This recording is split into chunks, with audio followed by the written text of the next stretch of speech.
Mamá, estoy cansado de mantenerte. A partir de este mes no te quiero más en mi casa. Las palabras de Antonio cayeron en la sala como piedras en un lago silencioso. Cada sílaba creó una onda que se expandió por el aire denso de esa tarde de martes. Yo estaba sentada en el sofá, el mismo sofá que yo había pagado hace 3 años cuando él y Renata se mudaron a esta casa. Mis manos descansaban sobre mi regazo, tranquilas, mientras mi hijo me miraba desde el otro lado de la habitación con esa expresión de determinación fingida que solo una madre puede reconocer. Declaró. Esa es la palabra correcta. No pidió, no sugirió, no conversó. Declaró. Como si fuera el dueño absoluto de un territorio que yo conocía mejor de lo que él jamás podría imaginar. Levante la vista hacia él lentamente. Antonio tenía 35 años, pero en ese momento parecía un niño asustado jugando a ser hombre. Llevaba puesta esa camisa azul que yo le había comprado para su última entrevista de trabajo, la que consiguió gracias a los contactos que yo movilicé.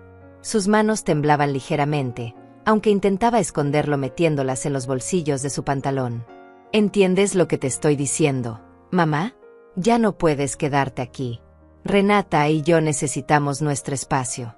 Necesitamos vivir nuestra vida sin tener que preocuparnos por ti todo el tiempo. Preocuparse por mí. Casi me hizo reír, pero mantuve mi rostro sereno. 60 años de vida me habían enseñado que el silencio es a veces el arma más poderosa que una mujer puede poseer. Así que permanecí callada, observándolo, estudiando cada gesto, cada palabra, cada titubeo en su voz. Detrás de él, en el pasillo que conectaba con las habitaciones, vi la sombra de Renata. No se atrevía a entrar, pero estaba ahí, escuchando, probablemente con esa sonrisa satisfecha que siempre ponía cuando creía que había ganado algo. Mi nuera.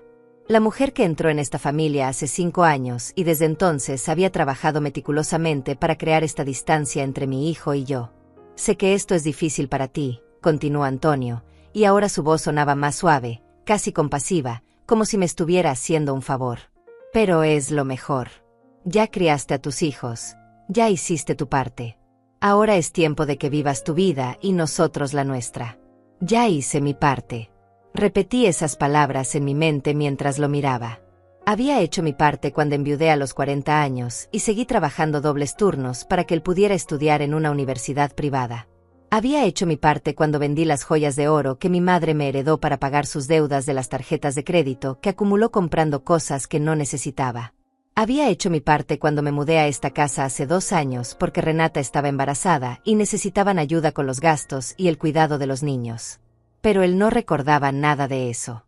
O quizás sí lo recordaba, pero lo había archivado en algún rincón de su mente bajo la etiqueta de obligaciones de madre que no requerían gratitud ni reconocimiento. ¿Tienes algo que decir, mamá? Su pregunta flotó en el aire como una invitación a que yo montara el espectáculo que él esperaba. Lágrimas, reproches, súplicas. Eso era lo que quería. Eso era lo que le permitiría sentirse incómodo pero justificado, culpable pero correcto. Me puse de pie despacio, alisando mi falda con movimientos calculados. Caminé hacia mi habitación, la pequeña habitación al final del pasillo que había sido mi espacio durante estos 2 años. Antonio me siguió, manteniendo una distancia prudente, como si temiera que yo fuera a estallar en cualquier momento. Abrí el armario y saqué mi bolso de viaje, el mismo que había usado cuando me mudé aquí. Empecé a guardar mis cosas con movimientos pausados, metódicos. Una blusa. Un pantalón. Mis zapatos cómodos. Mi Biblia. La fotografía de mi esposo que siempre mantenía en la mesita de noche. ¿Qué estás haciendo?, preguntó Antonio, y por primera vez detecté un matiz de incertidumbre en su voz. Me voy, respondí sin mirarlo. ¿Es lo que quieres, no? Sí, pero no pensé que fuera a ser hoy. Puedes tomarte unos días para organizarte. No es necesario. Ya está todo organizado. Y era verdad. Todo había estado organizado desde hacía mucho tiempo. Yo solo estaba esperando el momento exacto. Esperando que él diera el paso que confirmaría lo que yo ya sabía en mi corazón, que mi hijo había dejado de verme como su madre y había empezado a verme como una carga. Cerré el bolso con un movimiento firme. Me volteé hacia Antonio y lo miré directamente a los ojos. Él apartó la mirada primero. Siempre apartaba la mirada primero. Gracias por todo, mamá. Seguro encontrarás un lugar donde estar más cómoda. Puedo darte algo de dinero para que... No necesito tu dinero, Antonio. Las palabras salieron de mi boca con una calma que me sorprendió incluso a mí misma. Tomé mi bolso y caminé hacia la puerta de entrada. Podía sentir sus ojos en mi espalda, podía escuchar a Renata susurrando algo desde el pasillo, probablemente preguntándole si ya me había ido. Cuando llegué a la puerta, me detuve. Me volteé una última vez. Antonio estaba parado en medio de la sala, con las manos todavía en los bolsillos, viéndose pequeño y perdido a pesar de su declaración de independencia. Y entonces hice algo que él no esperaba. Sonreí. No fue una sonrisa triste ni amarga. Fue una sonrisa genuina, tranquila, como la de alguien que sabe algo que los demás aún no han descubierto. Fue la sonrisa de una mujer que durante 60 años había aprendido que la paciencia siempre, siempre, tiene su recompensa. Cuídate, Antonio. Y cuida bien esta casa. Salí cerrando la puerta suavemente detrás de mí. Afuera, el sol de la tarde pintaba las calles de dorado. Caminé por la acera con mi bolso en la mano, sin prisa, sin mirar atrás. Sabía que Antonio estaba en la ventana, observándome, probablemente confundido por mi reacción. O más bien, por mi falta de reacción. Porque él esperaba un drama. Esperaba que yo suplicara, que llorara, que le recordara todo lo que había hecho por él. Pero yo no haría nada de eso. No todavía. Un tiempo después, cuando él viniera a pedirme vivienda gratis en mi casa, cuando entrara por la puerta y viera lo que había frente a sus ojos, entonces sí hablaríamos. Entonces sí gritaría, pero no de dolor. De sorpresa. De impacto. De la comprensión tardía de lo que realmente había perdido ese día cuando me pidió que me fuera de su casa. De su casa. Seguí caminando, y mi sonrisa se hizo un poco más amplia. La casa de Emilia López estaba a 6 cuadras de donde acababa de salir. 6 cuadras que recorrí con paso firme, sintiendo el peso del bolso en mi mano, pero ningún peso en mi corazón. El aire fresco de la tarde me llenaba los pulmones y con cada paso me sentía más ligera, más clara, más dueña de mí misma de lo que había sido en los últimos 2 años. Emilia abrió la puerta antes de que yo tocara el timbre. Mi amiga tenía ese don peculiar de saber cuando algo importante estaba por suceder.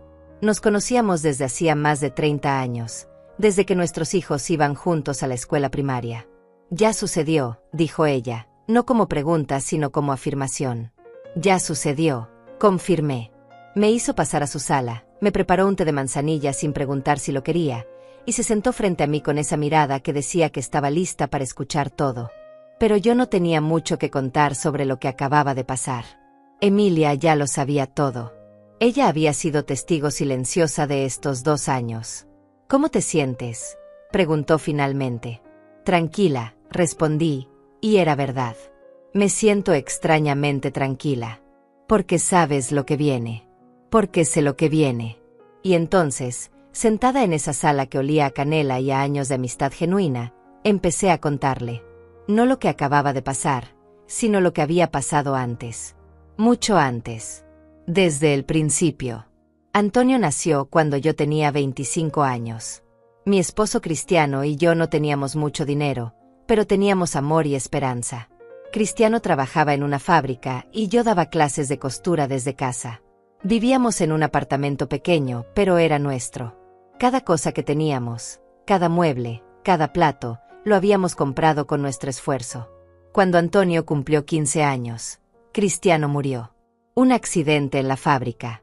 Una máquina que falló, un protocolo de seguridad que no se siguió, y en un segundo mi mundo se desmoronó. Me quedé sola con un adolescente que acababa de perder a su padre y un futuro que de repente se veía oscuro e incierto. Pero yo no me rendí. No podía rendirme.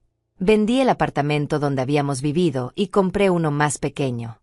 Con el dinero que me sobró abrí una cuenta de ahorros para la educación de Antonio. Tomé 2 trabajos. Durante el día seguía dando clases de costura, y por las noches limpiaba oficinas. Dormía 4 horas si tenía suerte. Antonio era un buen estudiante, eso no puedo negarlo. Tenía sueños grandes. Quería ser ingeniero. Quería tener éxito. Quería darme una vida mejor, o al menos eso decía. Yo creía en esas palabras. Creía que cada sacrificio que yo hacía era una inversión en nuestro futuro compartido.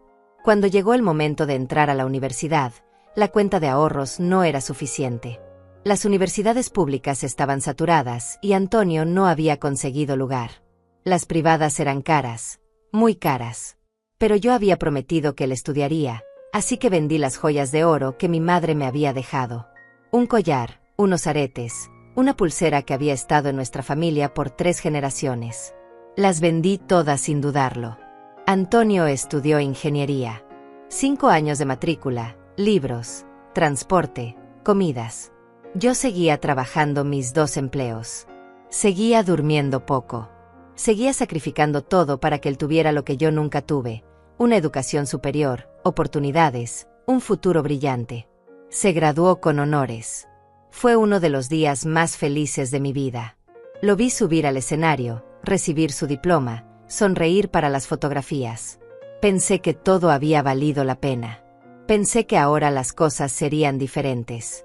Y fueron diferentes, pero no de la manera que yo esperaba. Antonio consiguió un trabajo bien pagado en una empresa de construcción. Ganaba más en un mes de lo que yo ganaba en 3. Finalmente podía respirar, pensé. Finalmente podría descansar un poco, recuperar algo de lo que había dado. Pero Antonio tenía otros planes. Quería un carro nuevo. Quería ropa de marca. Quería salir con sus amigos a restaurantes caros. Quería impresionar a las chicas que conocía. Y lo hizo. Todo eso lo hizo. Mamá, solo son unos cuantos meses, me decía cuando le pedía ayuda con el alquiler. En cuanto me estabilice, te ayudo. Los meses se convirtieron en años. Yo seguía trabajando, seguía pagando mis cuentas, seguía esperando que él recordara todo lo que yo había hecho. Entonces conoció a Renata. Fue amor a primera vista, según él. Ella trabajaba como secretaria en la misma empresa. Bonita, joven, con una forma de hablar dulce que escondía una ambición feroz. Lo vi desde el primer momento, pero ¿qué podía decir? Antonio estaba enamorado. Se casaron 6 meses después de conocerse. La boda fue grande, cara, llena de gente que yo no conocía. Antonio me preguntó si podía ayudar con algunos gastos. Solo unos $2,000. Mamá, es mi boda. No puedes decir que no. Y no dije que no. Nunca había dicho que no. Usé mis ahorros, los pocos que tenía, para ayudar a pagar el salón, las flores, el vestido de Renata que costaba más que 3 meses de mi alquiler. Después de la boda, compraron una casa. Bueno, pidieron un préstamo para una casa. Un préstamo grande con mensualidades que apenas podían pagar. Pero era su sueño, decía Antonio. Su sueño de tener una casa propia, un jardín, un lugar para formar una familia. Mamá, ¿podrías prestarnos $5,000 para el enganche? Te lo devuelvo en 6 meses, te lo prometo. Le presté los $5,000. Vendí el apartamento pequeño donde vivía y me mudé a uno aún más pequeño para poder darle ese dinero. Nunca me lo devolvió. Cada vez que le preguntaba, tenía una excusa. El carro se descompuso. Renata necesitaba una cirugía dental. Los impuestos fueron más altos de lo esperado. Dejé de preguntar. Luego llegaron los niños. 2 niños hermosos, mis nietos, que yo amaba con todo mi corazón. Pero con los niños llegaron más gastos, más presiones, más necesidades. Renata dejó de trabajar. Antonio solo ganaba y el dinero no alcanzaba. Mamá, ¿podrías venir a ayudarnos unos meses? Solo hasta que Renata se recupere del parto. Solo hasta que encontremos una niñera. Solo hasta que las cosas se acomoden. Me mudé a su casa. Esos unos meses se convirtieron en 2 años. 2 años en los que yo me levantaba a las 6 de la mañana para preparar el desayuno. 2 años en los que cuidaba a los niños mientras Antonio y Renata trabajaban o descansaban o salían con amigos. 2 años en los que yo limpiaba, cocinaba, lavaba, planchaba, hacía las compras. Y también pagaba. Porque aunque vivía en su casa, yo seguía teniendo mi pensión, mis pequeños ahorros, mi dinero. Y ese dinero se iba en la factura de luz que Antonio olvidaba pagar. En la despensa que nunca alcanzaba para terminar el mes. En los uniformes de los niños. En los medicamentos cuando alguien se enfermaba. Nunca me lo pidieron directamente. Nunca dijeron, mamá, paga esto. Simplemente dejaban las facturas sobre la mesa. Simplemente mencionaban que no tenían dinero para la comida. Simplemente suspiraban cuando hablaban de los gastos. Y yo, como siempre, cubría lo que faltaba. Porque eso es lo que hacen las madres, ¿verdad? Sacrificarse. Dar. Nunca esperar nada a cambio. Pero hubo algo que ellos nunca supieron. Algo que yo guardé en silencio durante todos estos años. La casa donde vivían, la casa de sus sueños con su jardín y sus 3 habitaciones. Esa casa nunca fue completamente de ellos. Emilia me miraba ahora con los ojos muy abiertos, esperando que yo continuara. Se había terminado su té hacía rato, pero no lo había notado. Cuando Antonio me pidió los $5,000 para el enganche, yo investigué. Hablé con el banco. Hablé con un abogado. Y descubrí que con mi pensión y mis ahorros, yo podía calificar como codeudora. Más que eso, podía ser la deudora principal. Así que eso fue lo que hice. Puse la casa a mi nombre. Yo firmé el préstamo principal.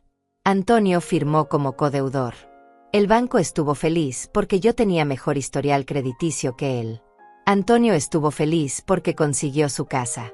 Nunca le explicaron bien los papeles que firmó. Nunca preguntó. Solo vio la casa y la quiso. Durante 5 años, yo pagué la mitad de las mensualidades. En secreto. Transferencias directas desde mi cuenta a la cuenta del préstamo. Antonio pensaba que él pagaba todo. Nunca revisó los estados de cuenta. Nunca se dio cuenta de que cada mes, $1,200 salían de mi pensión para mantener el techo sobre su cabeza. Entonces hoy, cuando me dijo que me fuera de su casa, técnicamente me estaba pidiendo que me fuera de mi propia casa. Emilia soltó una carcajada. Una carcajada fuerte, genuina, llena de justicia poética. ¿Y él no sabe nada de esto? No sabe nada. ¿Y qué vas a hacer? Esperar. ¿Esperar qué? Esperar a que venga a buscarme. Porque va a venir, Emilia. Va a venir. Me quedé en casa de Emilia esa primera noche. Dormí en su habitación de huéspedes, en una cama con sábanas que olían a lavanda y a la tranquilidad que no había sentido en 2 años. Desperté sin el peso de tener que levantarme temprano para preparar desayunos que nadie agradecía. Sin la preocupación de revisar si había suficiente leche para los niños o si las camisas de Antonio estaban planchadas para el trabajo. Desperté libre. Pero la libertad vino acompañada de recuerdos. Recuerdos de todo lo que había normalizado durante tanto tiempo. De todo lo que había aceptado como mi rol, mi lugar, mi propósito dentro de esa casa que llevaba mi nombre en los documentos, pero que nunca me había pertenecido en el corazón de quienes vivían allí. Emilia preparó café esa mañana y nos sentamos en su pequeño balcón que daba a la calle. El sol apenas estaba saliendo y las calles todavía estaban tranquilas. Me pasó una taza humeante y me miró con esa expresión que decía que tenía preguntas, pero que esperaría a que yo hablara primero. ¿Sabes qué era lo peor? Comencé, sin apartar la vista de la calle. No era el trabajo. No era levantarme temprano o acostarme tarde. No era limpiar o cocinar o lavar la ropa de todos. Emilia esperó en silencio. Lo peor era la invisibilidad. Era hacer todo eso y que nadie lo notara. Era ser tratada como parte del mobiliario. Como algo que siempre estuvo ahí y siempre estaría, sin necesidad de reconocimiento ni gratitud. Y entonces empecé a contarle los detalles. Los pequeños detalles que se habían acumulado como polvo en los rincones, casi imperceptibles individualmente pero asfixiantes en su conjunto. Las mañanas comenzaban siempre igual. Yo me levantaba a las 6. Preparaba el desayuno completo, huevos revueltos, frijoles, tortillas recién hechas, café, jugo de naranja. Ponía la mesa. Despertaba a los niños, los bañaba, los vestía, les cepillaba los dientes. A las 7:30, cuando Antonio y Renata finalmente salían de su habitación, todo estaba listo. Buenos días, decían, si es que decían algo. Se sentaban a la mesa como si la comida hubiera aparecido por arte de magia. Comían rápido, revisando sus teléfonos, hablando entre ellos sobre sus planes del día.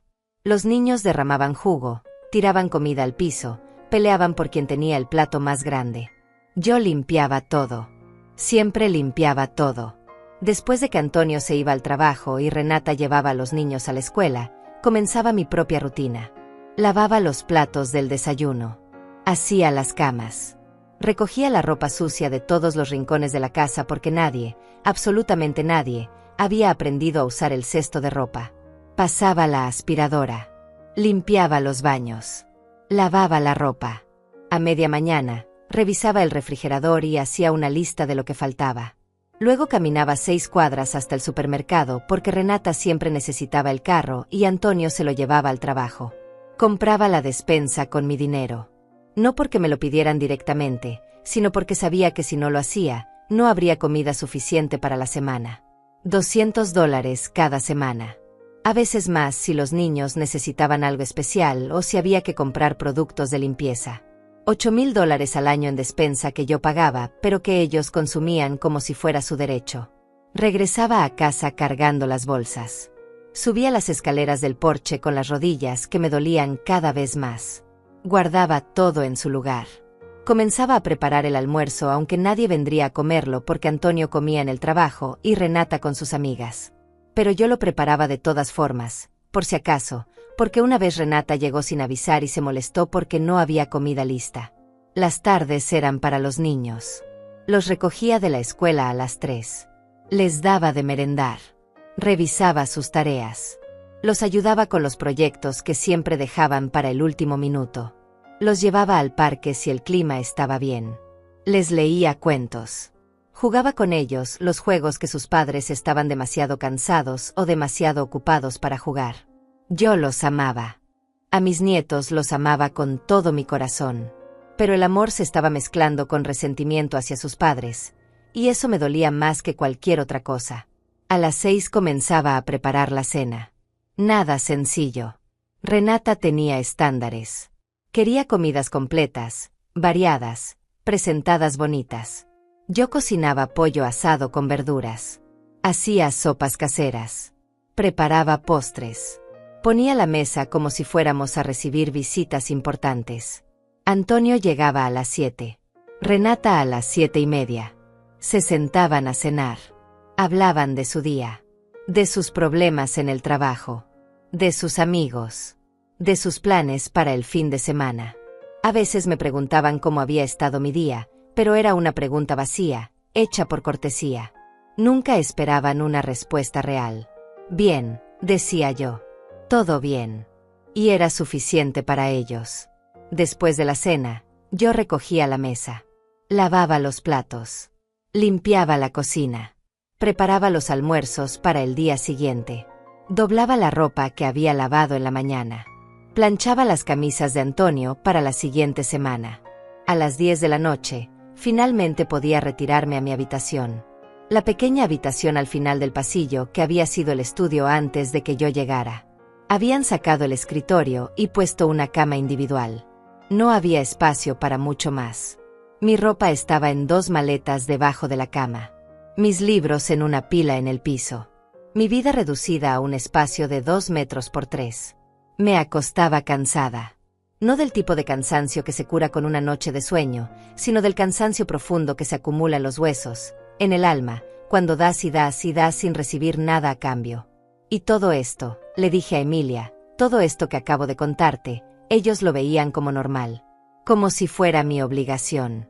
Como si por el simple hecho de ser la madre y la abuela, yo debiera estar agradecida de que me permitieran vivir con ellos y servirles.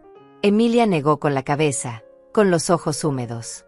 Pero espera, le dije, porque aún no te he contado la parte del dinero. Además de la despensa y de pagar la mitad del préstamo de la casa en secreto, yo contribuía de otras maneras. Maneras que ellos habían normalizado hasta el punto de la invisibilidad. La factura de luz llegaba cada mes. $200 en promedio. Antonio siempre olvidaba pagarla.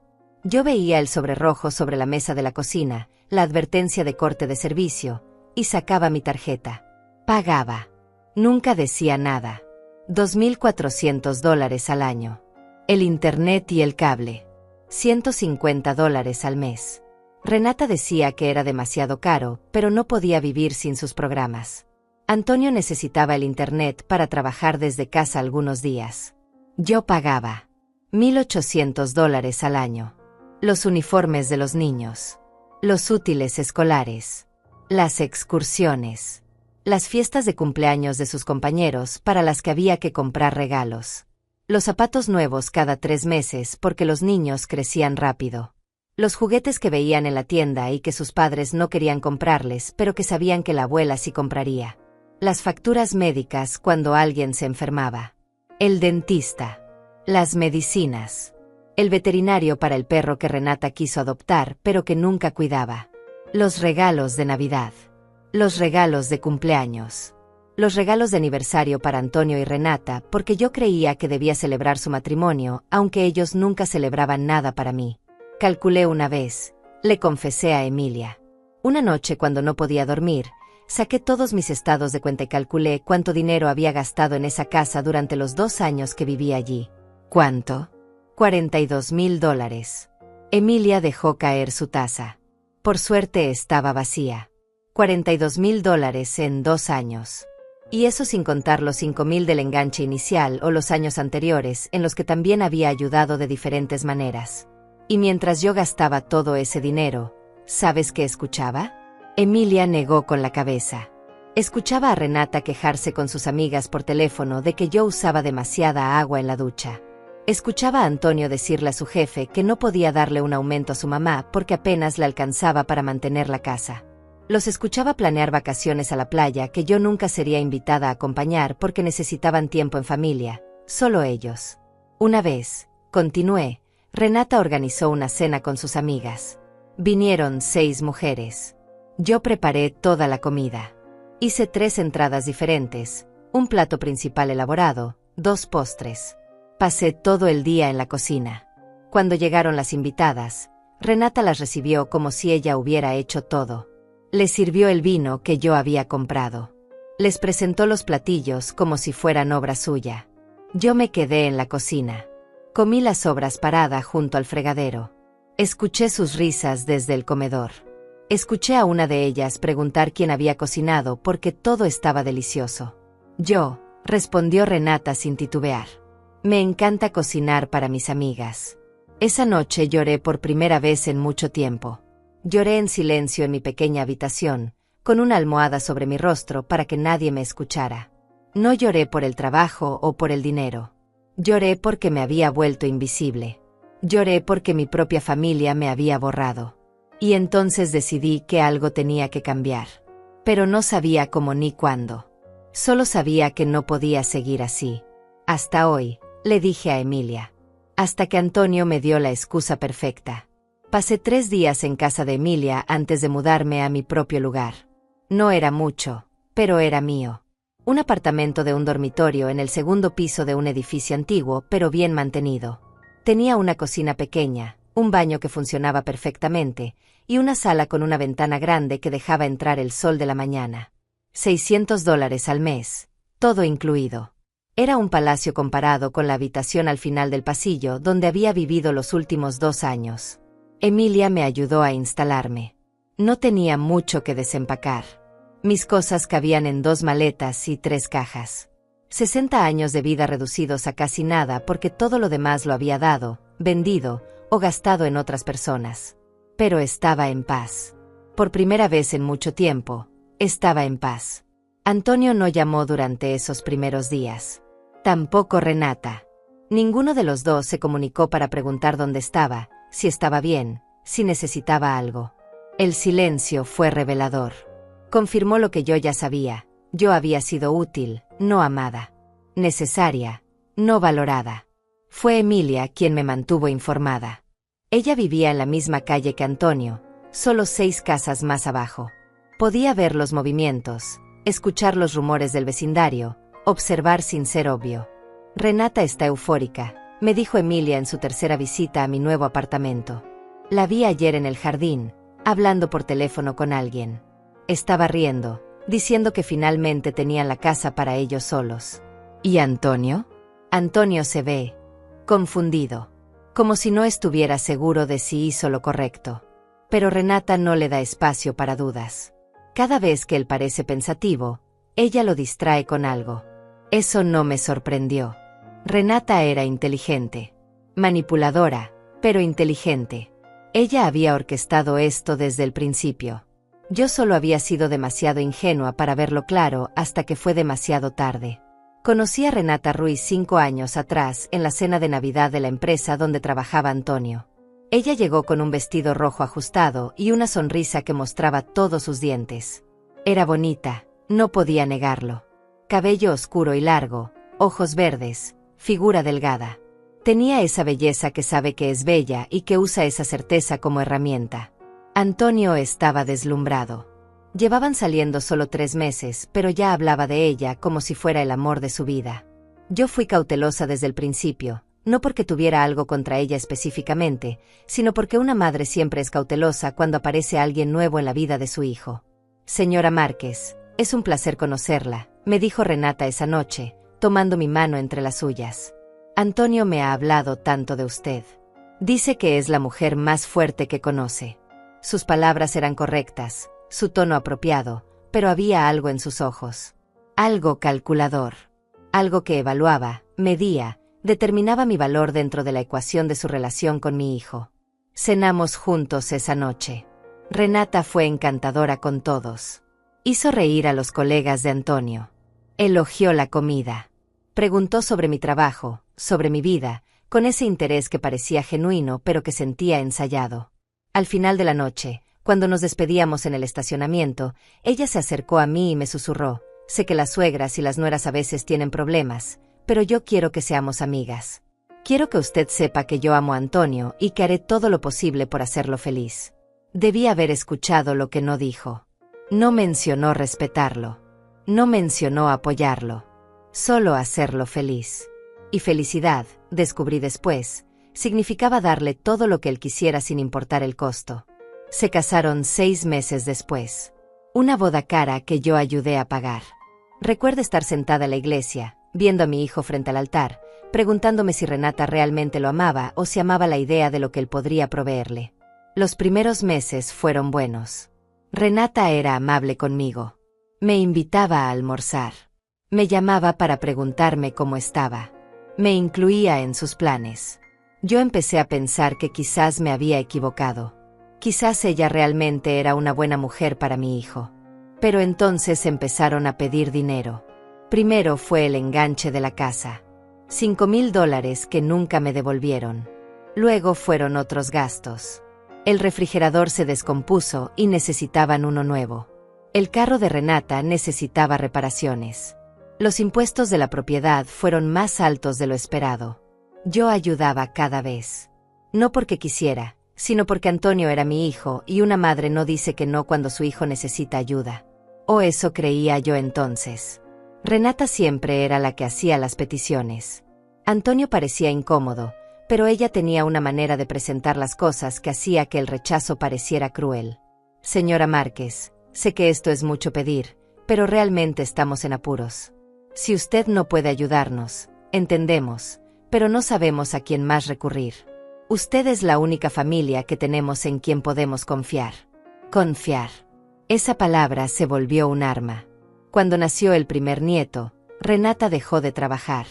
Necesito estar con el bebé, decía. Los primeros años son cruciales. No puedo dejarlo con una niñera. Pero al mismo tiempo, tampoco podía quedarse sola con él. Era demasiado estresante, demasiado agotador.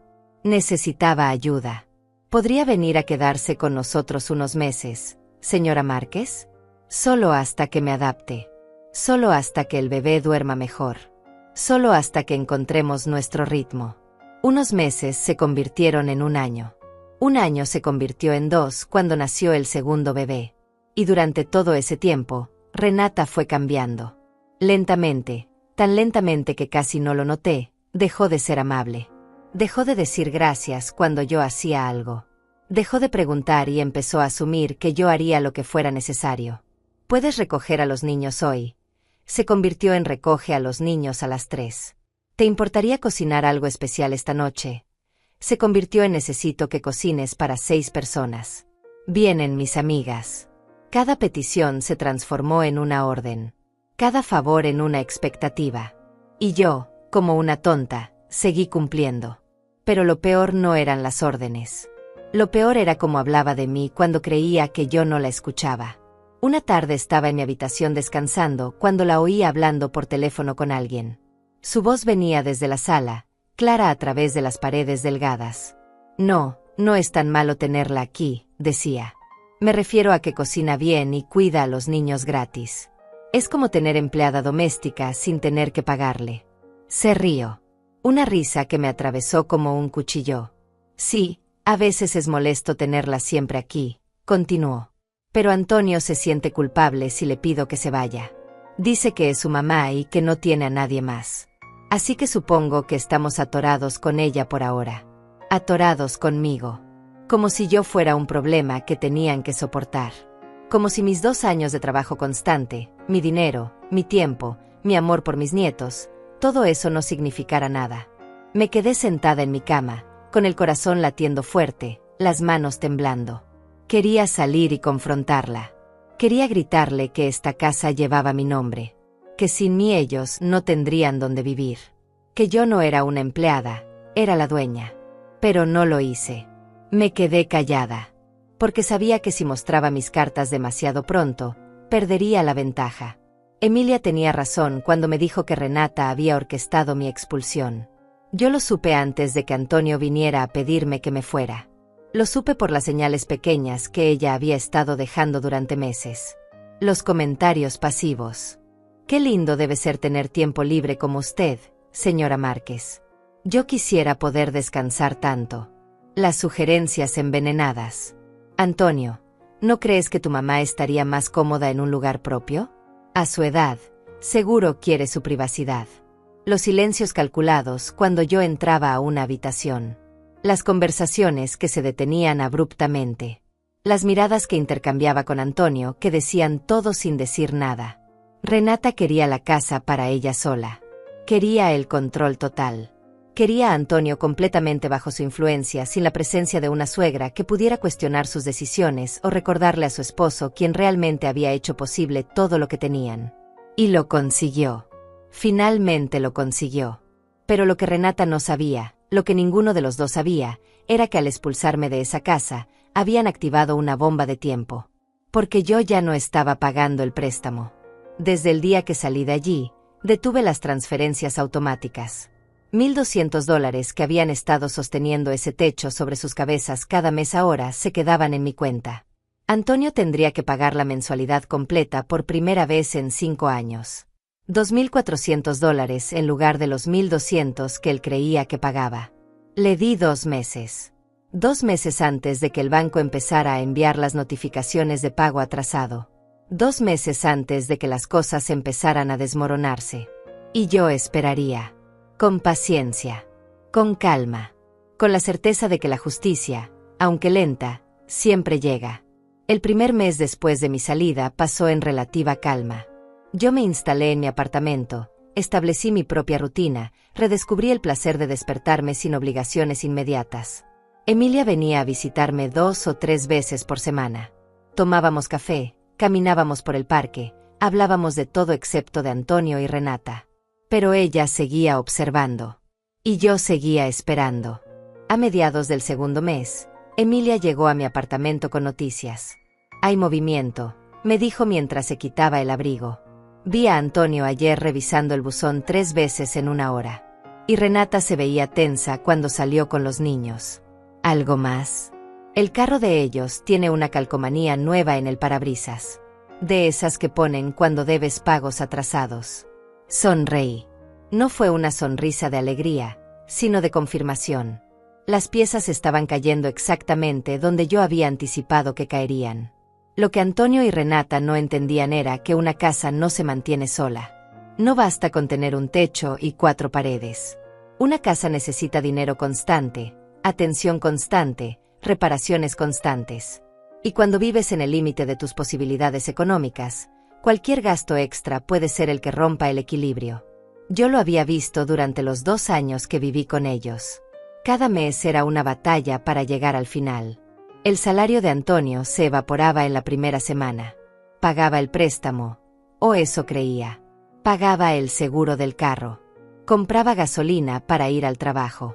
Y entonces miraba su cuenta bancaria y descubría que apenas le quedaba dinero para lo demás. Ahí era donde yo entraba. Silenciosa. Invisible. Cubriendo los huecos que ellos ni siquiera sabían que existían. Pero ahora yo no estaba. Y los huecos se estaban haciendo evidentes. La factura de luz que yo pagaba. $200 que ahora tenían que salir del bolsillo de Antonio. La despensa que yo compraba. $200 semanales que ahora era responsabilidad de Renata.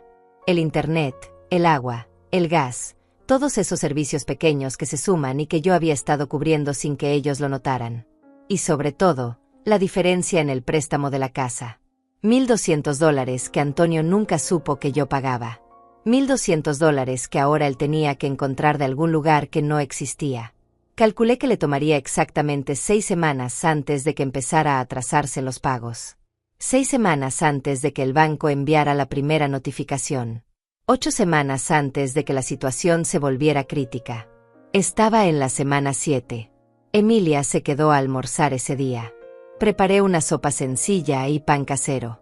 Comimos en mi pequeña mesa junto a la ventana, observando la calle tranquila abajo. ¿No te sientes mal?, me preguntó de repente. ¿Ni siquiera un poco? La miré, considerando su pregunta honestamente. ¿Por qué debería sentirme mal? No estoy haciendo nada malo. Solo dejé de regalar mi dinero a personas que nunca lo agradecieron. Pero son tu hijo y tus nietos. Mis nietos no tienen la culpa de nada, respondí. Y si esto fuera solo sobre Antonio, quizás me sentiría diferente. Pero esto es sobre años de ser usada. Sobre ser tratada como un recurso en lugar de como una persona. Sobre ser expulsada de una casa que lleva mi nombre en los papeles. Emilia asintió lentamente. Cuando Antonio venga, y vendrá, ¿qué vas a hacer? Le voy a enseñar lo que cuesta realmente mantener una casa. Lo que cuesta la independencia que tanto quería. Y le voy a dar una opción clara, reconocer lo que hice durante todos estos años, o perder todo. Esa misma noche, mientras lavaba los platos de la cena, escuché mi teléfono sonar. Un número desconocido. Dejé que fuera al buzón de voz. 2 minutos después, sonó de nuevo. El mismo número. Al tercer intento, contesté. ¿Hola? Hubo un silencio del otro lado. Luego una voz que conocía bien. Mamá, soy yo. Antonio. Su voz sonaba diferente. Cansada. Tensa. Hola. Antonio. Otro silencio. Podía escuchar su respiración, irregular, como si estuviera buscando las palabras correctas. ¿Cómo has estado? Bien, gracias. ¿Y tú? Yo. Estamos bien. Los niños preguntan por ti. ¡Qué bien! Salúdalos de mi parte. Más silencio. Esto era nuevo para él. Yo nunca había sido cortante. Nunca había mantenido las conversaciones breves y distantes. Siempre había estado disponible, accesible, dispuesta a hablar durante horas si lo necesitaba. Mamá, necesito. Quería preguntarte algo. Dime. ¿Tú has estado haciendo algún pago extra de la casa? Algo que yo no sepa. Ahí estaba. La primera grieta en su realidad. ¿Por qué lo preguntas? Es que recibí una notificación del banco. Dicen que el pago está incompleto. Que falta dinero. Pero yo pagué lo que siempre pago. ¿Y cuánto pagas tú, Antonio? $1,200. Como siempre. ¿Y cuánto dice el banco que debes pagar? Silencio. Un silencio largo y pesado. 2,400, respondió finalmente, con voz débil. Ya veo. Mamá, ¿tú sabías de esto? Yo sabía. ¿Y tú estabas pagando la diferencia? Sí. ¿Desde cuándo? Desde el principio. Desde que firmamos el préstamo hace 5 años. Lo escuché tomar aire bruscamente. Pero esos son $1,200 al mes durante 60 meses. $72,000. Antonio, eso es lo que yo puse en tu casa. En la casa de la que me pediste que me fuera. No hubo respuesta. Solo respiración entrecortada al otro lado de la línea. ¿Por qué nunca me dijiste? Porque no debería haber sido necesario decírtelo. Porque pensé que eventualmente te darías cuenta. Porque esperaba que algún día preguntaras, que te interesaras, que miraras los estados de cuenta y vieras que los números no cuadraban. Mamá, yo. ¿Necesitas algo más, Antonio? Sí. No. Es decir, ¿puedes volver a pagar? Solo hasta que yo me organice. Solo un par de meses más. Y ahí estaba. No una disculpa. No un reconocimiento de lo que había hecho mal. Solo otra petición. Otro favor. Otra asunción de que yo estaría disponible para resolver sus problemas. No. Antonio. No voy a volver a pagar. Pero mamá, si no pago completo, el banco va a... Lo sé perfectamente lo que va a hacer el banco. Es tu problema ahora, no mío. Pero es que no puedo pagar $2,400. Apenas me alcanza para los 1,200. Entonces quizás deberías haber pensado en eso antes de decirme que estabas cansado de mantenerme. Antes de echarme de una casa que yo estaba ayudando a pagar. Mamá, por favor. Los niños. Los niños estarán bien. Tú eres su padre. Encontrarás la manera. Colgué antes de que pudiera responder. Me temblaban las manos. No de miedo ni de arrepentimiento, sino de la adrenalina de haber dicho finalmente lo que había necesitado decir durante tanto tiempo. El teléfono sonó de nuevo inmediatamente. No contesté. Siguió sonando durante los siguientes 20 minutos. 10 llamadas consecutivas. Las ignoré todas. Finalmente, llegó un mensaje de texto.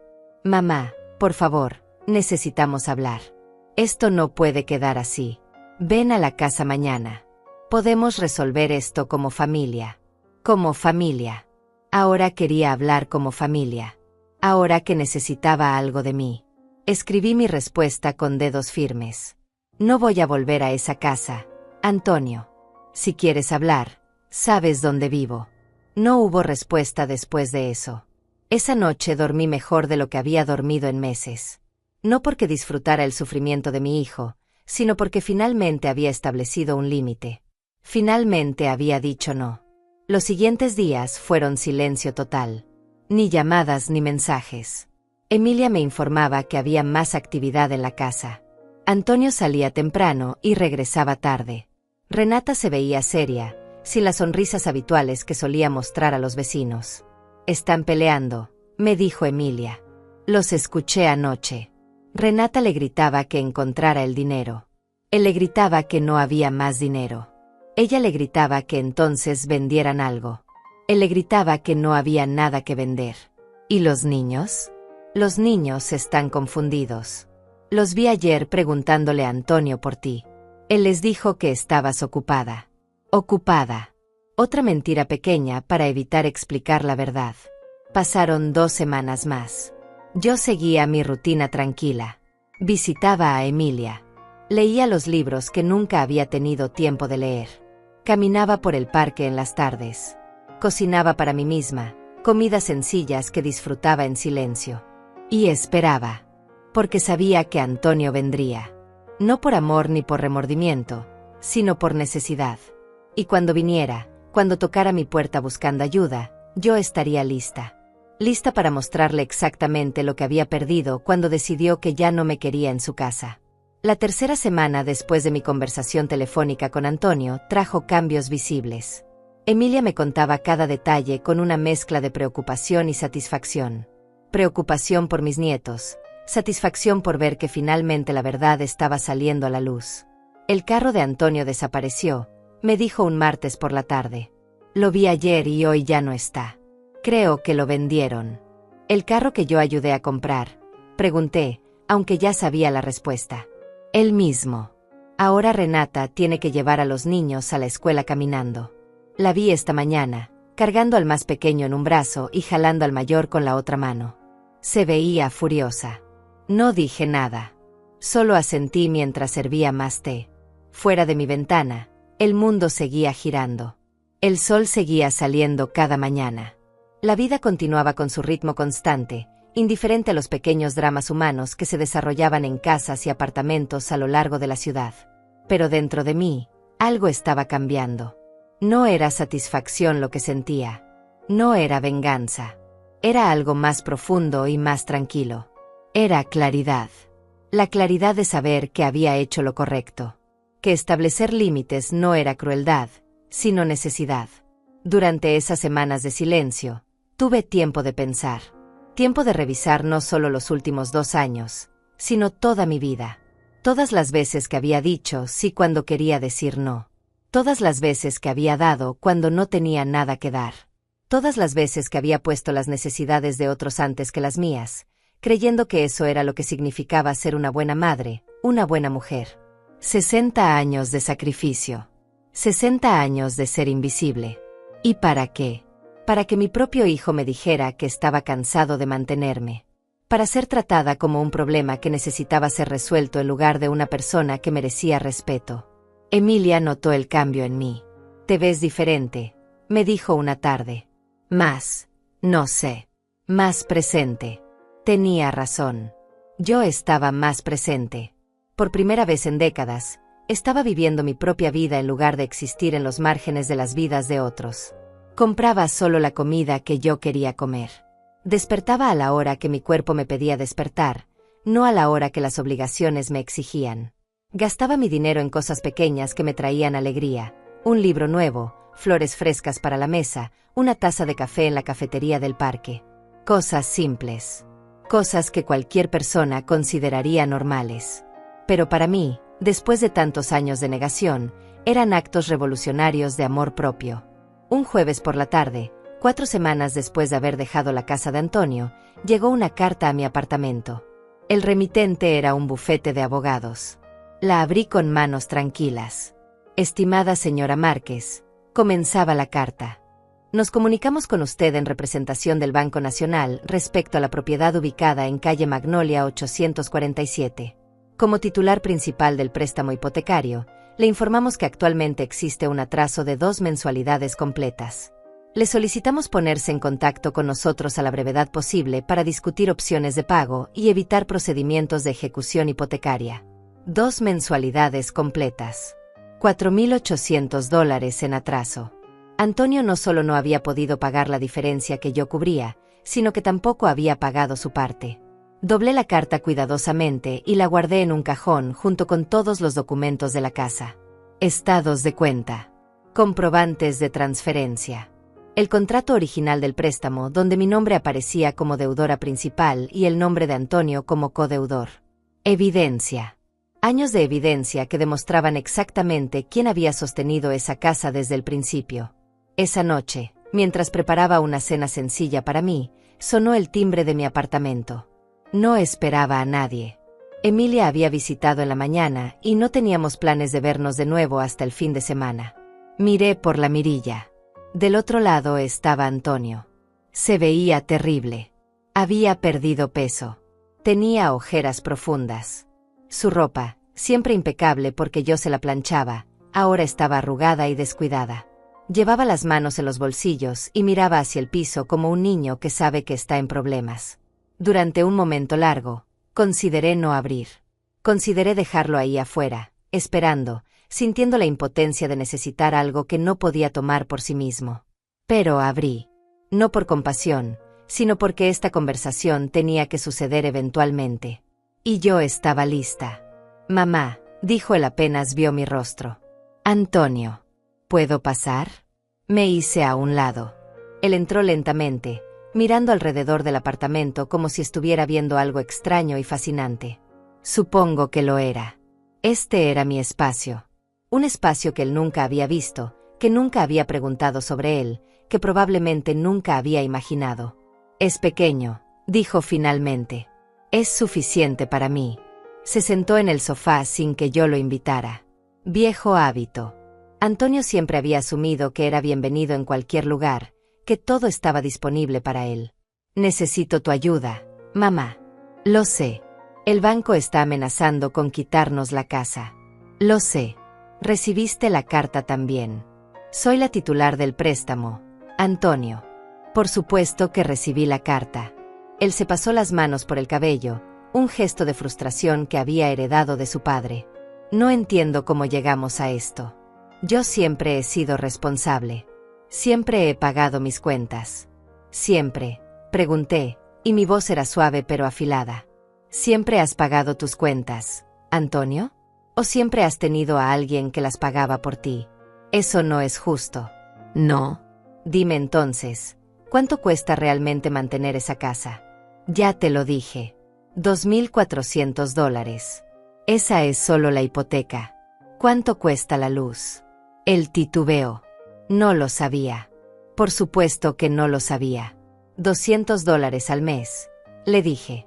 ¿El agua? $80. ¿El gas? 120. ¿El internet y cable? 150. ¿La despensa para una familia de 4? $800 al mes mínimo. ¿Los uniformes de los niños? ¿Sus útiles escolares? ¿Sus medicinas cuando se enferman? ¿El seguro de la casa? ¿El impuesto predial? Me detuve, observando cómo su rostro se ponía cada vez más pálido. ¿Quieres que siga? Porque puedo. Puedo darte una lista completa de cada gasto que tiene esa casa, de cada cuenta que hay que pagar, de cada pequeño costo que se suma al final del mes.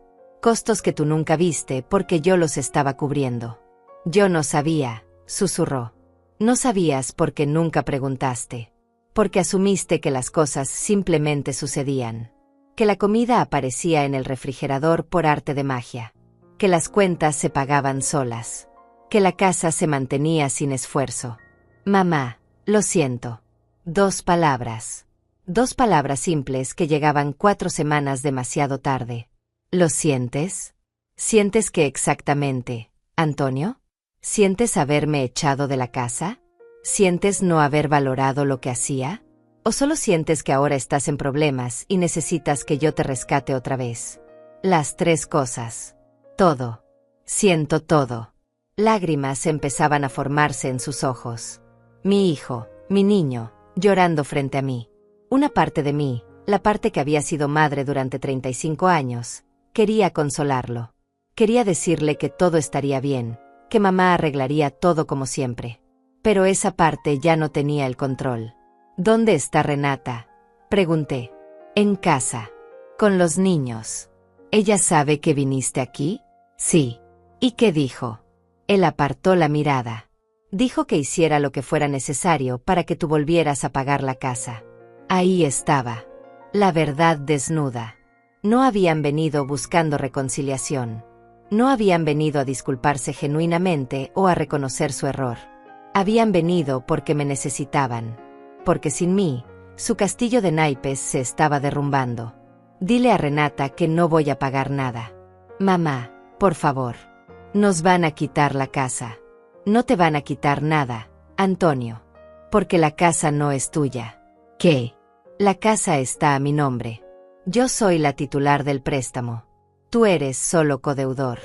En los papeles legales, esa casa es mía. Vi el momento exacto en que entendió. El momento en que todas las piezas cayeron en su lugar. El momento en que se dio cuenta de que durante 5 años había estado viviendo en mi propiedad, no en la suya. Pero yo pensé. Pensaste mal.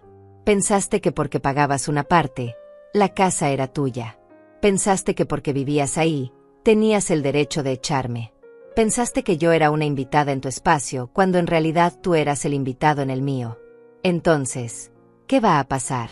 Eso depende del banco. Si no se pagan las mensualidades atrasadas, eventualmente iniciarán el proceso de ejecución hipotecaria. Cuando eso suceda, perderán el derecho a vivir ahí. ¿Y tú? Yo soy la dueña. Ellos me notificarán. Tendré opciones. Opciones que él no tendría. Opciones que yo había asegurado años atrás cuando firmé esos documentos. Mamá, no puedes hacernos esto. Piensa en los niños. Pienso en los niños todos los días. Pero tú eres su padre, Antonio. Tú eres quien debe pensar en ellos. Tú eres quien debe encontrar soluciones. Se puso de pie bruscamente. Esto es cruel. Después de todo lo que hemos sido como familia, ¿me vas a dejar sin casa? No te voy a dejar sin nada. Te estoy enseñando lo que cuesta la vida real. Te estoy mostrando lo que yo he estado cargando sola durante años mientras tú creías que estabas siendo el proveedor. Caminó hacia la puerta, furioso ahora en lugar de suplicante. Esto no se va a quedar así, dijo con voz temblorosa. Tienes razón, respondí con calma. No se va a quedar así. Va a empeorar antes de mejorar. Y cuando finalmente entiendas todo lo que perdiste, cuando finalmente valores lo que tenías, quizás entonces podamos hablar de verdad. Salió dando un portazo. Lo vi desde mi ventana caminar por la calle, sus hombros caídos, derrotado. Y yo me senté en mi sofá, en mi apartamento, en mi paz, y no sentí culpa. Sentí libertad. Después de la visita de Antonio, tomé una decisión. Ya no esperaría pasivamente a que las cosas se desarrollaran. Era momento de tomar control activo de la situación. No por venganza, sino por protección. Protección de lo que me quedaba, de lo poco que había logrado conservar después de años de dar. A la mañana siguiente llamé al banco. Pedí hablar con el oficial de préstamos encargado de mi cuenta. Me atendió un hombre llamado José Muñiz. Tenía voz calmada y profesional. Señora Márquez, he revisado su expediente. Veo que hay 2 mensualidades vencidas. ¿Tiene planes de ponerse al corriente? Tengo una pregunta primero, señor Muñiz. Soy la titular principal del préstamo. Mi hijo es codeudor. ¿Qué opciones tengo yo que él no tenga? Hubo una pausa mientras revisaba documentos. Como titular principal, usted tiene varias opciones. Puede poner el préstamo al corriente pagando las mensualidades atrasadas. Puede solicitar una reestructuración del préstamo. O puede iniciar un proceso para remover al codeudor y asumir el préstamo completamente a su nombre. ¿Y si no hago nada? Entonces procederíamos con la ejecución hipotecaria estándar. Sin embargo, como usted es la titular, tendría prioridad en la notificación y en cualquier proceso de venta o recuperación de la propiedad. Entiendo. ¿Cuánto tiempo tengo antes de que inicien la ejecución? Con 2 mensualidades vencidas, tiene aproximadamente 4 semanas más antes de que el proceso se vuelva irreversible. 4 semanas. 1 mes. 30 días para que Antonio encontrara casi $5,000 que no tenía. Estaré en contacto, señor Muñiz. Gracias por la información. Colgué y me quedé mirando el teléfono. 4 semanas. En 4 semanas sabría si Antonio era capaz de resolver esto por sí mismo o si realmente había dependido de mí tanto como yo sospechaba. Emilia vino esa tarde con más noticias. Renata está buscando trabajo, me dijo mientras acomodaba las compras que había traído. La vi ayer saliendo muy arreglada con un folder en la mano. Supongo que eran currículums. ¿Después de 5 años sin trabajar? Emilia asintió. Va a ser difícil para ella. El mercado no es amable con las mujeres que tienen ese hueco en su historial laboral. ¿Y Antonio? Antonio está trabajando más horas. Lo veo salir a las 6 de la mañana y regresar pasadas las 9 de la noche. Se ve agotado. Una parte de mí sentía compasión. Era mi hijo, después de todo. Pero otra parte, la parte que había madurado en estas semanas de independencia, reconocía que esto era necesario. Antonio necesitaba entender que la vida no era fácil, que el dinero no aparecía mágicamente, que las responsabilidades tenían peso real. Los niños me preocupan, continuó Emilia con voz más suave. Los veo jugando afuera con ropa que les queda pequeña. El mayor preguntó por ti el otro día. Me dijo que extraña tus cuentos antes de dormir. Eso me dolió. Mis nietos no tenían culpa de nada. Ellos eran inocentes en este conflicto entre adultos. ¿Cómo están siendo cuidados? Pregunté. Los dejan con una vecina durante el día. La señora Ivone, la que vive en la esquina. Escuché que les cobra $50 al día por cuidar a los dos. $50 al día. 350 a la semana. 1,400 al mes. Dinero que antes ahorraban porque yo cuidaba a los niños gratis. Todo se estaba sumando. Cada gasto que yo había cubierto silenciosamente ahora se hacía visible, urgente, imposible de ignorar. Esa noche no pude dormir bien. Seguía pensando en mis nietos. En cómo los había acostado a dormir durante 2 años. En cómo les leía historias y les cantaba canciones. En cómo el mayor me llamaba abuela Carme y el pequeño todavía no podía pronunciar mi nombre completo. Me levanté a las 3 de la mañana y me preparé un té de manzanilla. Me senté junto a la ventana, mirando la ciudad dormida, y me pregunté si estaba siendo demasiado dura. Si debería ceder, aunque fuera un poco, por el bien de los niños. Pero entonces recordé la voz de Renata por teléfono diciendo que yo era como tener empleada doméstica gratis. Recordé a Antonio diciéndome que estaba cansado de mantenerme. Recordé años de invisibilidad, de ser usada sin ser vista. No estaba siendo demasiado dura. Estaba siendo justa. Finalmente, después de 60 años, estaba siendo justa conmigo misma. La primera semana después de la visita de Antonio pasó sin más contacto. La segunda semana trajo una llamada de un número que no reconocí. Era Renata. Señora Márquez, comenzó, y su voz era diferente. No tenía el tono dulce y manipulador que usualmente usaba. Sonaba cansada, real. Necesito hablar con usted. Adelante. No por teléfono. ¿Podemos vernos? Solo nosotras dos. Eso me sorprendió. Renata nunca había querido pasar tiempo a solas conmigo. Siempre había necesitado a Antonio como mediador, como escudo. ¿Para qué? Para hablar de mujer a mujer. Sin Antonio. Sin drama. Solo nosotras. Había algo en su voz que me hizo aceptar. Curiosidad, quizás. O la necesidad de escuchar lo que tenía que decir sin filtros. Nos encontramos al día siguiente en una cafetería pequeña a medio camino entre mi apartamento y la casa. Llegué primero. La vi entrar 10 minutos después, y casi no la reconocí. Renata siempre había sido meticulosa con su apariencia. Maquillaje perfecto, cabello arreglado, ropa a la moda. La mujer que entró a la cafetería ese día llevaba el cabello recogido en una cola de caballo despeinada, sin maquillaje, con jeans viejos y una camiseta simple. Se veía como lo que era, una mujer al borde del colapso. Se sentó frente a mí sin ceremonias. Pidió un café negro. Esperó a que se lo trajeran antes de hablar. Usted tenía razón sobre todo, dijo directamente, sin preámbulos. Yo lo empujé a echarla. Yo planté las semillas. Yo lo convencí de que usted era el problema. ¿Por qué? Porque quería la casa para mí. Quería sentir que era nuestra, solo nuestra. Quería tener el control completo. Al menos era honesta. Eso era más de lo que esperaba de ella. ¿Y ahora? Ahora me doy cuenta de que no tengo control de nada. De que sin usted, todo se está cayendo a pedazos. No solo el dinero, señora Márquez. Todo. Los niños lloran por usted. Antonio está trabajando tanto que apenas lo veo. Yo estoy buscando trabajo, pero nadie quiere contratarme. Y la casa se siente vacía sin usted. No dije nada. Solo esperé. Sé que no tengo derecho a pedir nada. Sé que fui cruel y manipuladora. Pero le pido que piense en los niños. Ellos no merecen perder su hogar por mis errores. Los niños no van a perder nada que importe realmente, respondí con calma. Van a tener a sus padres. Van a tener comida y escuela y amor.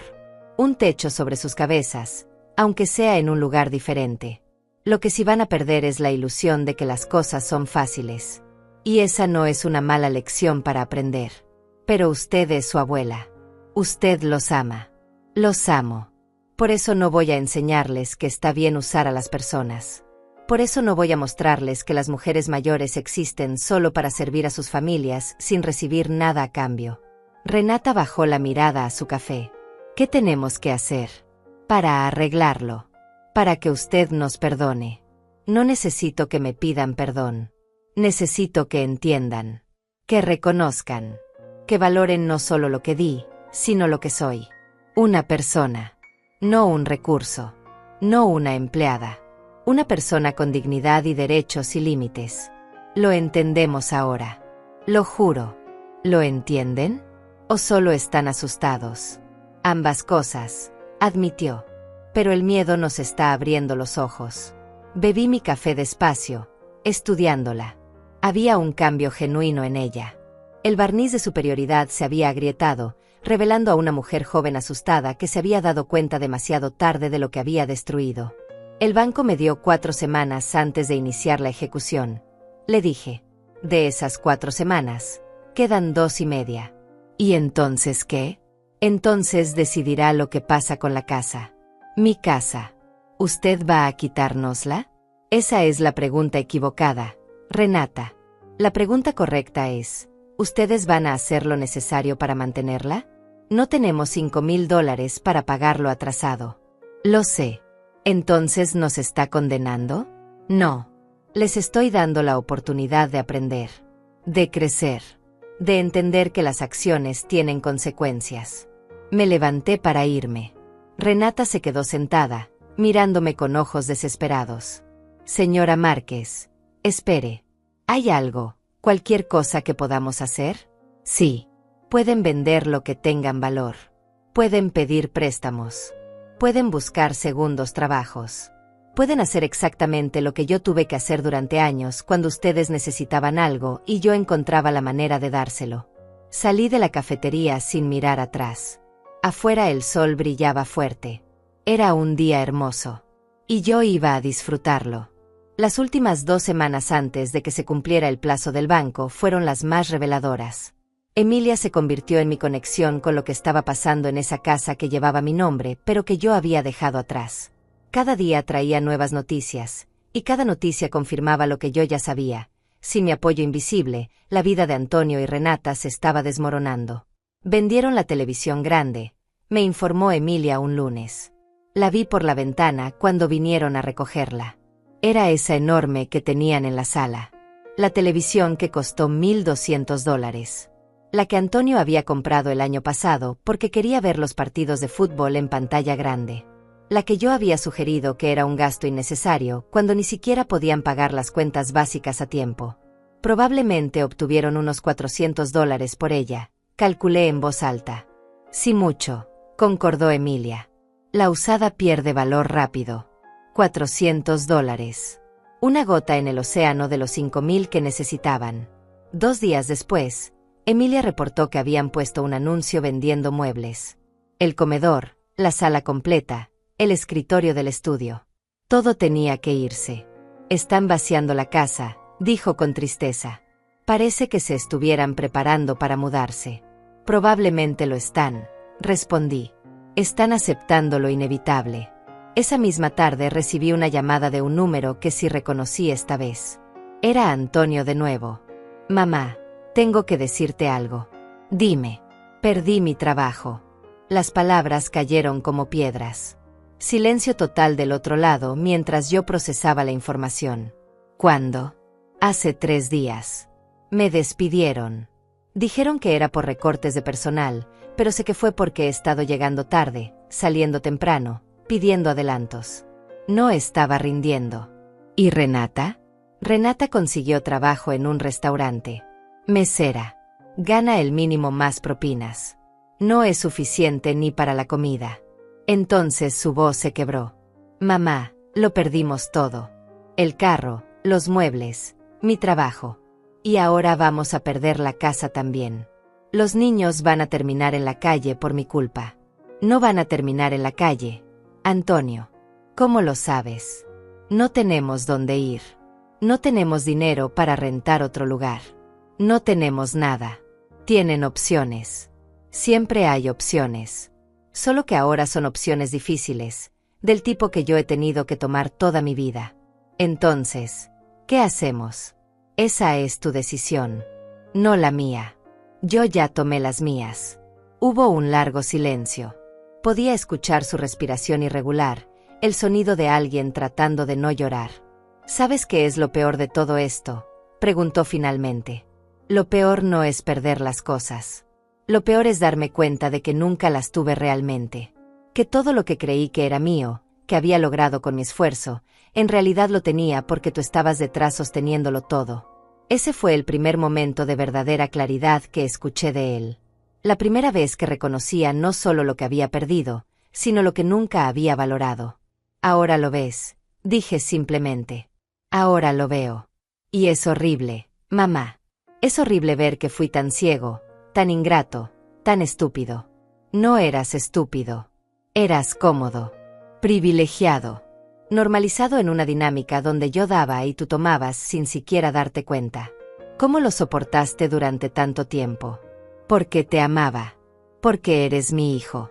Porque creía que algún día verías, que entenderías, que corresponderías de alguna manera. ¿Y ya no me amas? Te amo. Siempre te amaré. Pero amararte ya no significa sacrificarme por ti. Ya no significa permitir que me uses. El amor no requiere que yo desaparezca para que tú existas. Escuché un sollozo del otro lado.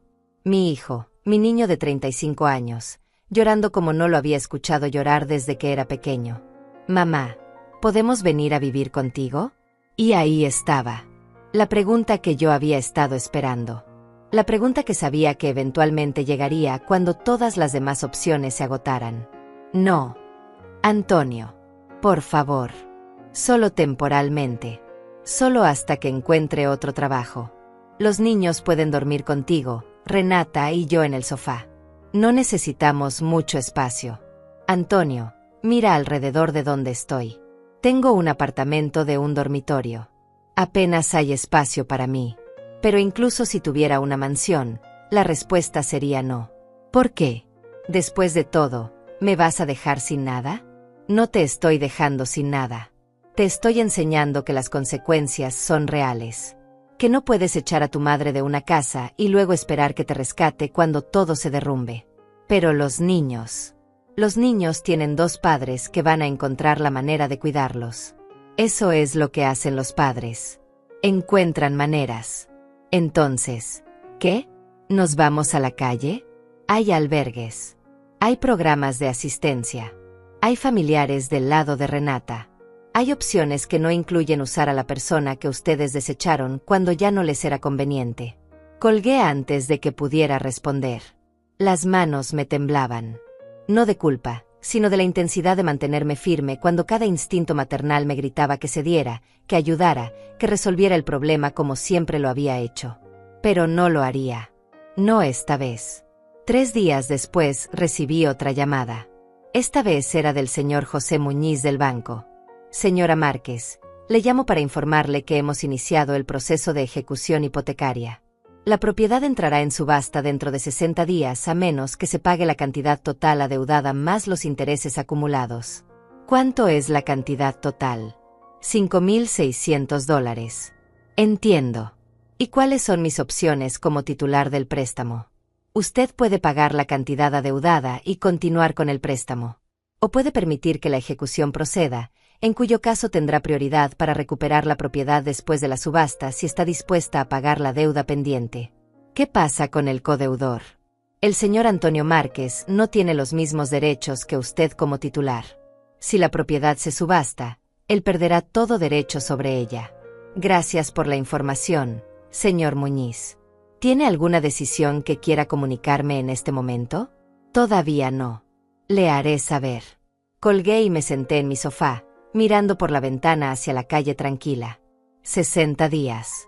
2 meses más de esta situación antes de que todo se resolviera de una forma u otra. Esa noche, mientras preparaba la cena, sonó el timbre. Miré por la mirilla esperando ver a Antonio de nuevo. Pero era Renata, y venía acompañada de los niños. Abrí la puerta lentamente. Mis nietos me vieron y sus caras se iluminaron. «Abuela Carme», gritó el mayor, corriendo hacia mí. El pequeño lo siguió, con sus bracitos extendidos. Los abracé, sintiendo sus cuerpecitos cálidos contra mí, oliendo el champú de bebé en su cabello, escuchando sus voces emocionadas contándome todo lo que había pasado desde que me fui. «Te extrañamos mucho», dijo el mayor. «¿Por qué no vives con nosotros ya?» Renata estaba de pie en la puerta, viéndome abrazar a los niños. Tenía lágrimas en los ojos. Sabía que esto no era justo, me dijo. Usar a los niños. Pero estoy desesperada, señora Márquez. Y ellos realmente la extrañan. Los extraño yo también, respondí, acariciando el cabello del pequeño. ¿Podemos pasar? Me hice a un lado.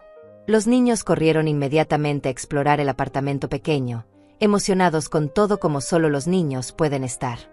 Renata se quedó de pie en la entrada de la sala, nerviosa. Antonio no sabe que vine. Me mataría si supiera que traje a los niños aquí. ¿Para qué viniste? Para suplicar. Para humillarme. Para hacer lo que sea necesario para que usted nos ayude. Los niños encontraron mis libros y estaban hojeándolos con cuidado, sentados en el piso. No voy a pagarles la deuda, Renata. Lo sé. Ya entendí eso. Pero hay algo más que puede hacer. ¿Qué? quedarse con la casa, pagar la deuda. Y déjenos vivir ahí, como inquilinos. Pagaremos renta. No mucho porque no tenemos mucho, pero algo. Y esta vez será diferente. Esta vez la trataremos con el respeto que merece. ¿Esta vez? Sé que suena vacío decir eso después de todo. Pero hemos cambiado, señora Márquez. O al menos yo he cambiado. He visto lo que es trabajar largas horas por poco dinero. He sentido el cansancio de llegar a casa y todavía tener que cocinar y limpiar y cuidar niños. He entendido lo que usted hacía todos los días mientras yo me quejaba de tonterías. La miré durante un largo momento. Había sinceridad en sus ojos, pero también desesperación. Y era difícil saber dónde terminaba una y comenzaba la otra. Necesito pensarlo, le dije finalmente. ¿Cuánto tiempo tenemos? El banco dijo 60 días hasta la subasta. Entonces tenemos 2 meses para demostrarle que hablamos en serio. Para mostrarle que realmente hemos cambiado. No me tienen que demostrar nada a mí, Renata. Se lo tienen que demostrar a ustedes mismos. Los niños se quedaron 1 hora más. Les leí un cuento. Les preparé galletas.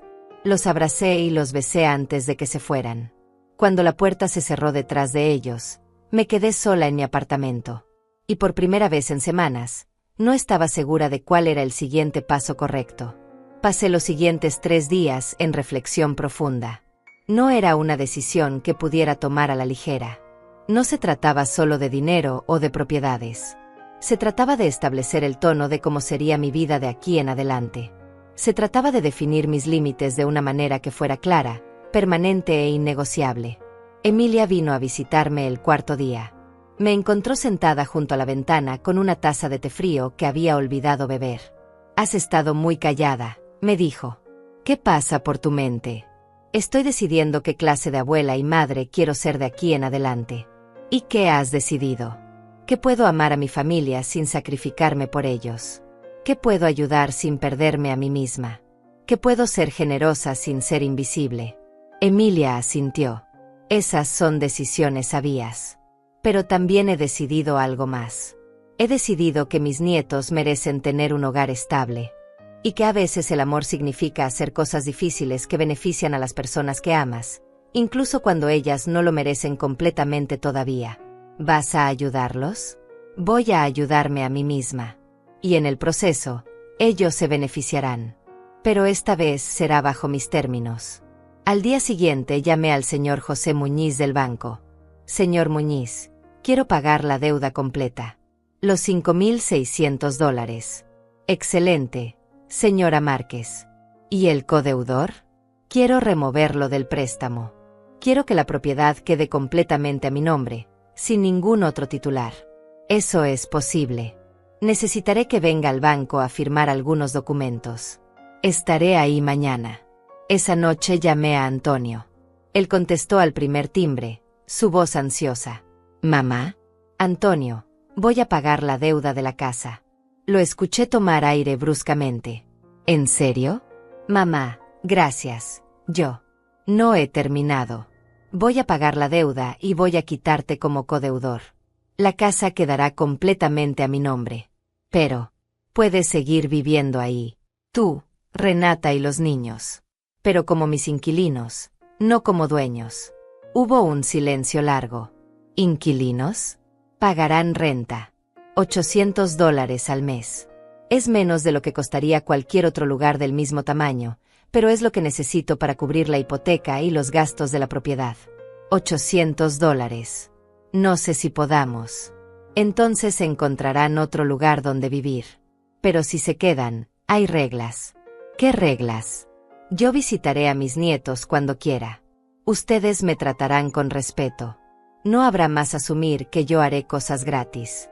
Si necesitan un favor, lo piden explícitamente y aceptan que puedo decir que no, y cada mes, el 1.º de cada mes, la renta se paga completa y a tiempo. 1 mes de retraso y tendrán que irse». Su voz sonaba pequeña cuando respondió. «Entiendo. ¿Aceptas estos términos?» «Sí, los acepto». «Entonces prepara los papeles. Voy al banco mañana a arreglar todo». «Mamá, yo lo siento por todo. Siento no haber visto lo que hacías.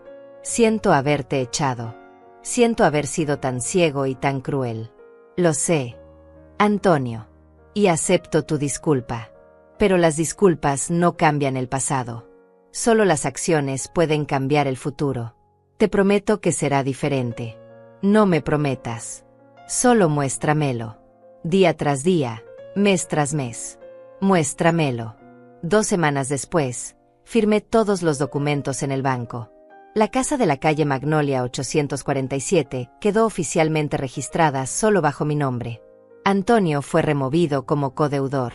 El préstamo se reestructuró bajo términos que yo podía manejar con mi pensión más la renta que ahora recibiría. El señor Muñiz me estrechó la mano cuando todo estuvo completo. Felicidades, señora Márquez. Es oficialmente dueña de su propiedad. Dueña.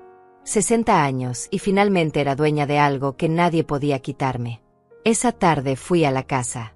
Toqué el timbre aunque técnicamente no necesitaba hacerlo. Era mi casa, después de todo. Pero quería establecer el precedente de respeto mutuo. Renata abrió la puerta. Se veía diferente. Más delgada, más cansada, pero también más real. El barniz de superioridad se había ido completamente. Señora Márquez, adelante, por favor. Entré. La casa se veía extraña y vacía sin los muebles que habían vendido. Pero también se veía limpia. Alguien había estado esforzándose por mantenerla presentable. Los niños estaban en el piso de la sala jugando con bloques de construcción. Al verme, corrieron hacia mí con gritos de alegría. Abuela. Abuela Carme. Los abracé, sintiendo mi corazón llenarse de amor. Esto era por lo que valía la pena todo. Estos momentos. Estos niños que no tenían culpa de los errores de sus padres. Antonio salió de la cocina. Se veía más delgado también, con canas nuevas que no recordaba haber visto antes. Nos miramos durante un largo momento. Mamá, bienvenida a casa. No es mi casa en ese sentido, Antonio. Esta es mi propiedad, pero no es mi hogar. Mi hogar es mi apartamento. Aquí soy la dueña que viene a visitar a sus inquilinos. Entendido. Renata había preparado café.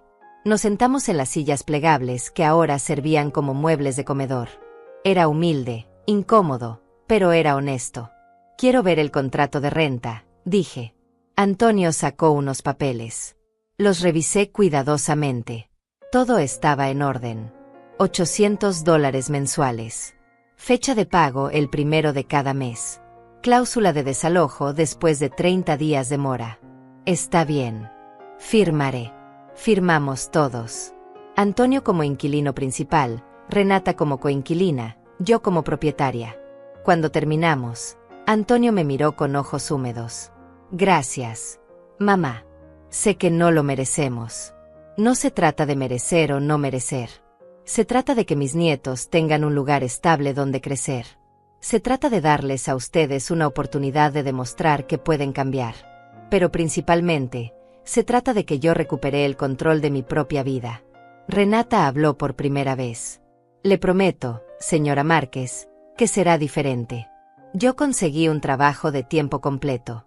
Antonio está buscando activamente. Y estamos aprendiendo a vivir con menos, a valorar más. Eso espero. Pasé la tarde con mis nietos. Les leí cuentos. Jugamos con sus bloques. Les preparé la cena con los ingredientes simples que encontré en la cocina. Renata observaba, tomando notas mentales, aprendiendo. Cuando llegó la hora de irme, el mayor me abrazó fuerte. ¿Vas a volver, abuela? Voy a volver. Todas las semanas. Pero al final del día, yo regreso a mi casa. ¿Por qué no vives aquí con nosotros? Porque la abuela necesita su propio espacio. Porque todos necesitamos tener lugares que sean solo nuestros. Pero eso no significa que no los amo. Te amamos, abuela. Yo también los amo, mi cielo. Antonio me acompañó a la puerta. En el porche, bajo la luz del atardecer, me miró con una expresión que era parte arrepentimiento, parte respeto, parte comprensión tardía. Eres más fuerte de lo que nunca pensé, mamá. Siempre fui fuerte, Antonio. Solo que tú estabas demasiado cómodo para notarlo. Tienes razón. Y voy a pasar el resto de mi vida compensándote. No necesito compensación. Solo necesito respeto. Y verlos crecer. Ver que aprendan de esto. Lo haremos. Te lo prometo. No me prometas. Solo hazlo. Caminé de regreso a mi apartamento esa noche mientras el sol se ponía detrás de los edificios. Las calles estaban tranquilas. El aire era fresco. Y yo me sentía más liviana de lo que me había sentido en años. No porque hubiera ganado algo. No porque hubiera demostrado un punto. Sino porque finalmente había encontrado el equilibrio entre amar a mi familia y amarme a mí misma. 60 años me tomó aprender esa lección. 60 años de dar y dar hasta que no quedó nada de mí. Pero ahora, a mis 60 años, estaba reconstruyéndome. Recuperando mi voz. Estableciendo mis límites. Viviendo mi vida. Y si mi hijo y mi nuera habían aprendido algo de todo esto, si habían crecido aunque fuera un poco, entonces quizás sus hijos no tendrían que esperar 60 años para aprender lo que yo acababa de descubrir. Que el amor verdadero no requiere que desaparezcas. Que el sacrificio no tiene que ser silencioso ni invisible. Que puede ser generosa sin ser usada.